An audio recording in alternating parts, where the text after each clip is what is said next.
सिद्धार्थ यादव, जिस जिस भ्रष्टाचार के लिए आप लगातार यहाँ विपक्ष को, पूरे एमवी को आप घेरते नजर आए हैं, हालांकि कुछ नेता अब आपके पास आ गए, पाक साफ हो गए हैं, लेकिन अब उन्हीं भ्रष्टाचार के आरोपों में तो आपका गठबंधन भी यहाँ पर जुड़ गया। भ्रष्टाचार के आरोप लग रहे हैं, शिवाजी महाराज की मूर्ति ढह गई महज 7 महीने में। देखिए पूजा जी, जो भी इस घटना की तह में निकलेगा, जो भी इसकी जड़ होगी, उसको हमारी सरकार बखूबी रूप से ढूंढ करके निकालेगी।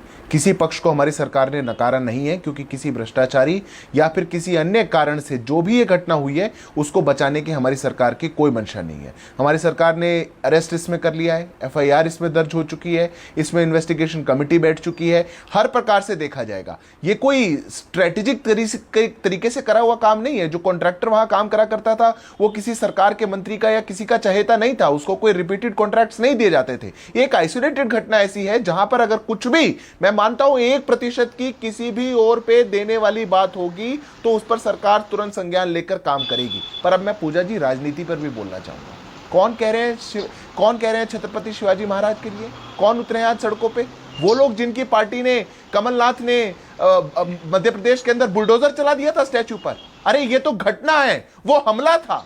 आपने अपने राज्य के अंदर, कर्नाटक के अंदर छत्रपति महाराज शिवाजी महाराज का स्टैचू तोड़ने का काम किया, और महाराष्ट्र का चुनाव आ गया तो राजनीति करने लग गए। कौन राजनीति कर रहे हैं? नेहरू की पार्टी, जिस नेहरू ने डिस्कवरी ऑफ इंडिया के चैप्टर नंबर 6 में छत्रपति शिवाजी महाराज को डेकॉइट बताया था, वो लोग बात कर रहे हैं। जो लोग हमेशा हमें पढ़ाते रहे, जिन कम्युनिस्टों ने इतिहास में हमको यह पढ़ाने का काम किया कि छत्रपति शिवाजी महाराज ने सूरत को लूटने का काम किया था, ये लोग बता रहे हैं। जिनके पूरे खानदान से इतने प्रधानमंत्री रहे, पर एक बार जिनके मुंह से छत्रपति शिवाजी महाराज का नाम नहीं निकला लाल किले से, वो लोग हमको बताने का काम कर रहे हैं। कौन बता रहे हैं? पूजा जी, राजनीति को जो एक्सपोज करने का काम है वो तो करना पड़ेगा, क्योंकि ये लोग राजनीतिक गिद्ध हैं। ये लोग इंतजार में बैठते हैं, इनको कोई छत्रपति शिवाजी महाराज के शौर्य और पराक्रम की कोई चिंता नहीं है। अगर होती तो जब औरंगाबाद का नाम बदल करके संभाजी नगर रखा जा रहा था तो ये लोग उसका विरोध नहीं करते। संभाजी नगर नाम रखने के विरोध करने वाले आज छत्रपति शिवाजी महाराज के शौर्य की बात कर रहे हैं, आज उनके आबरू की बात कर रहे हैं। कैसी बात हुई?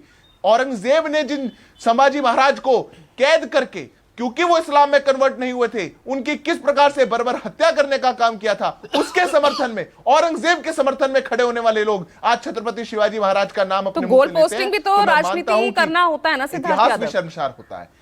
गोल पोस्टिंग भी तो राजनीति करना ही होता है ना। कौन सी गोल पोस्टिंग पूजा जी? एक मुद्दा यहाँ पर मिल गया है, जिस पर आप बैकफुट पर दिख रहे हैं, विपक्ष फ्रंट फुट पर आ गया।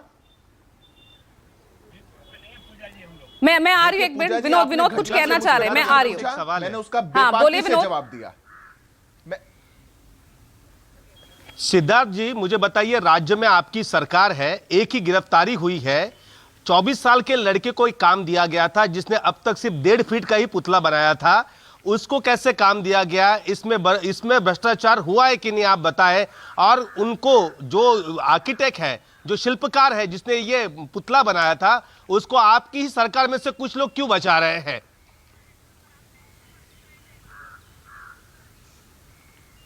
पूजा जी, मैं बिल्कुल स्पष्टता से जवाब दे देता हूं, किसी को बचाने का कोई काम हमारी सरकार वहां पर नहीं कर रही है।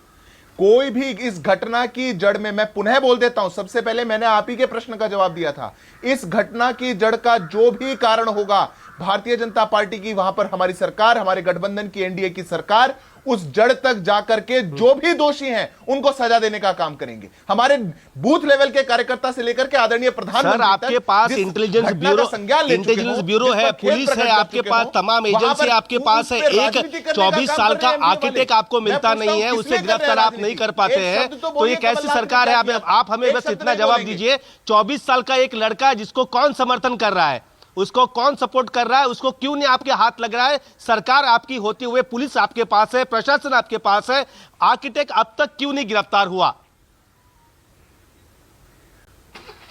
कोई समर्थन नहीं कर रहे। आर्किटेक्ट जितने भी लोग दोषी हैं, 1 नहीं, 2 नहीं, 5 नहीं, 10 नहीं, जितने भी लोग दोषी हैं सब नामजद हैं, सबकी गिरफ्तारियां बहुत तेज होंगी। एक शब्द तो कमलनाथ पे बोल दीजिए, वो कौन सा बुलडोजर था जिसको चलवाया था कमलनाथ ने? छत्रपति शिवाजी महाराज की मूर्ति को ढहाने का काम कर दिया, उस घटना पे कुछ नहीं बोलेंगे। वो तो हमला था, उस पर शब्द नहीं निकल रहा। हम तो कह रहे हैं कि कितना एनसीपी और कांग्रेस भी राजनीति यहाँ पर कर रही है। आपने मेरा पहला बयान सुना नहीं, जेम्स लेन पर ये सत्ता में वापस आए थे। इन्होंने तो जेम्स लेन का जिक्र कर दिया है, उनको भी कटघरे में खड़ा किया। लेकिन सिद्धार्थ, यहाँ पर जवाबदेही तो आप ही की बनती है ना। 4 दिन बाद प्रधानमंत्री आकर माफी मांग रहे हैं। पूजा जी 1 सेकंड लूंगा, बोलिए सिद्धार्थ। पूजा जी निश्चित रूप से और जवाबदेही हमारी है, जिम्मेवारी हमारी है। उस जिम्मेवारी से पीछे कोई नहीं हट रहा है। जिम्मेवारी है तभी एफआईआर दर्ज हुई है, जिम्मेवारी है तभी गिरफ्तारियां हो रही हैं, जवाबदेही है तभी कार्रवाई आगे चल रही है, इन्वेस्टिगेशन की कमेटी बैठी है। इनकी तरह नहीं है मामला। पर जिस प्रकार का राजनीतिकरण करने का ये सारे जो राजनीतिक गिद्ध हैं वो प्रयास कर रहे हैं, मैं मानता हूं वो दुर्भाग्यपूर्ण है। क्योंकि आप इतिहास के हमारे ऐसे आराध्यों को राजनीति के दलदल में घसीट लाएं और अपनी सस्ती लोकप्रियता के लिए सड़कों पे उतर जाएं, मैं मानता हूं वो दुर्भाग्यपूर्ण है। ये नहीं होना चाहिए। उसके अलावा सब ठीक है। हमारी जो जिम्मेवारी है उस जिम्मेवारी का पूर्ण निर्वहन सिद्धार्थ जी सिद्धार्थ जी क्या ये सही नहीं है क्या सीएम ऑफिस के एक सिद्धार्थ जी, मेरा आपसे सवाल है कि सीएम ऑफिस के एक बड़े अधिकारी ने इस लड़के को काम दिया क्योंकि वो सीएम के बेटे के चुनाव क्षेत्र में रहता है, तो कार्रवाई नहीं होगी ना? आपके पास सबूत है तो ये कैसी कमाल की बात हुई? आप इन्वेस्टिगेशन कमेटी को ज्वाइन कर लीजिए ना। अगर आपके पास कुछ ऐसे सबूत है, कुछ ऐसे आरोप है तो लाइए और दीजिए। पर आपको तो सड़कों पे उतरना है। सर हमारे पास पूरे तथ्य है सर।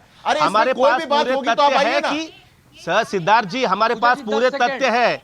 सीएम ऑफिस का वो अधिकारी कौन है हम नाम नहीं लेना चाहते। आपको आपके उप मुख्यमंत्री साहब को पूरा पता है देवेंद्र फडणवीस को, लेकिन ये गठबंधन की मजबूरी है, ये गठबंधन की राजनीति है। आपकी सरकार वाले अजित पवार जाकर पुतले के सामने धरना धरते हैं, आपके लोग ही आपके साथ नहीं है सिद्धार्थ जी। अजित पवार आपके जाते हैं और वहां पर पुतले के सामने आंदोलन। इससे तो अच्छा सरकार से बाहर निकलना चाहिए अजित पवार ने। क्यों नहीं निकले अजित पवार? इस्तीफा दे देना चाहिए छत्रपति शिवाजी महाराज के मुद्दे पर। नासात होने की कोई चिंता नहीं है। दुर्भाग्य यह है कि आप लोग इस बात को इसकी जड़ तक जाकर के कल्प्रिट को पकड़ने में बिल्कुल आपकी कोई मंशा नहीं है। आपकी मंशा राजनीति की है। नहीं तो टीवी पे बैठ करके दस्तावेजों का हवाला देना और बेबुनियाद आरोप लगाने से बेहतर है कि इन्वेस्टिगेशन को ज्वाइन करवाइए। आप कमेटी के पास जाइए, उनको सब सारे सबूत दीजिए। और मैं कहता हूं कोई भी व्यक्ति होगा अगर वो इसकी जड़ में होगा, उसको हमारी सरकार ढूंढ के निकालेगी और सजा पहुंचाएगी। ये बात आप लिख के ले लीजिए। पर राजनीति करना चाहेंगे, आप सड़कों पे उतरना चाहेंगे, नहीं चाहेंगे कि इसमें न्याय हो। सिद्धार्थ जी, हमारा काम है तथ्यों को सामने लाना। हमने टीवी के सामने हमारे तथ्य ला दिए। अब ये डिबेट का कॉपी लेकर सरकार उस पर कार्रवाई करनी चाहिए। कौन वो सीएम ऑफिस का आदमी है जिसने उस 24 साल के लड़के को काम दिया? छत्रपति शिवाजी महाराज का पुतला जो 3 साल में बनना था, कैसे उसने इतने कम समय में बनाया? पास नहीं पहुंचाएंगे। गजब है राजनीति। वाह भाई वाह, मान गए आपको। डिबेट का कॉपी लेके सरकार कार्रवाई करे। अरे हम कैसे पहुंचाएंगे? तो लाइव डिबेट है, इसका लिंक है, आप लिख के दे दीजिए ना। पर कॉपी की कॉपी है ही नहीं। हमारा काम कमेटी ज्वाइन करना नहीं है सिद्धार्थ जी। कमेटी ज्वाइन करके कुछ नहीं होता। ऐसी कई कमेटी बनी है। महाराष्ट्र में कई हादसे हुए, होर्डिंग का हादसा हुआ है, आपको पता है? होर्डिंग गिरी थी, कितने लोग गए थे, कमेटी बनी, क्या हुआ आगे? कुछ नहीं हुआ। यहाँ पर कमेटी में कुछ होता नहीं भाई साहब, यहाँ कुछ नहीं होता। सिर्फ कहने की बात है कमेटी पर। कार्रवाई जरूरी होनी चाहिए। कार्रवाई तुरंत उस आरोपी को अरेस्ट करना जरूरी है। कौन वो आरोपी को किसका संरक्षण मिला है महाराष्ट्र में? सरकार आपके पास है। छत्रपति शिवाजी महाराज के नाम पर सभी पार्टियां राजनीति करती है, तो उस लड़के को गिरफ्तार क्यों नहीं किया जाता? कहां भागा है वो? किसकी शरण में बैठा है? औरंगजेब जैसे इतिहास के कुकृत्य करने वाले लोगों को आपका संरक्षण मिला है, मुगलों को आपका संरक्षण मिला है। अगर मुगल आपके संरक्षण में ना होते तो छत्रपति शिवाजी महाराज के साथ इतने वर्षों तक आप अन्याय ना करते। इतिहास में आप अन्याय करते रहे और यहां पे संरक्षण की बात कर रहे हैं। आपके मौखिक कहीं भी बात पर कैसे कोई कोर्ट विश्वास करेगा? जो दस्तावेज है मैं आपको आमंत्रित करता हूं। अरे लिखित पत्र तो दे दीजिए, मत जाइए किसी के पास, बहुत थके हुए हैं आप, नहीं जा सकते इन्वेस्टिगेशन कमेटी के पास। जी, मैं महाराष्ट्र का रहने वाला हूं, आपसे बेहतर मैं छत्रपति शिवाजी महाराज को जानता हूं। अब मैं उनके बारे में पढ़ चुका हूं, हमने किताबों में पढ़ा है। उत्तर भारत में जो इतिहास पढ़ाया जाता है और महाराष्ट्र में छत्रपति शिवाजी महाराज का इतिहास पढ़ाया जाता है, उसमें जमीन आसमान का अंतर है। वहां कहा जाता है छत्रपति शिवाजी महाराज डकैत थे, यहाँ वो डकैत नहीं है, यहाँ पर वो हमारा स्वाभिमान है। आप हमें छत्रपति शिवाजी महाराज के बारे में ना बताए, हमें भरपूर पता है। हम उनका इतिहास पढ़ के ही, उनका किले देख के ही हम बड़े हुए हैं। डकैत थे उनके साथ क्यों खड़े होते हैं? जो कहते थे ऐसा उनके साथ आप क्यों खड़े होते हैं बताइए? हम किसी के साथ खड़े नहीं, हम सच्चाई के साथ खड़े रहे। कल अगर एमवीए का भी मुख्यमंत्री होता तो हमारा बयान वही होता था।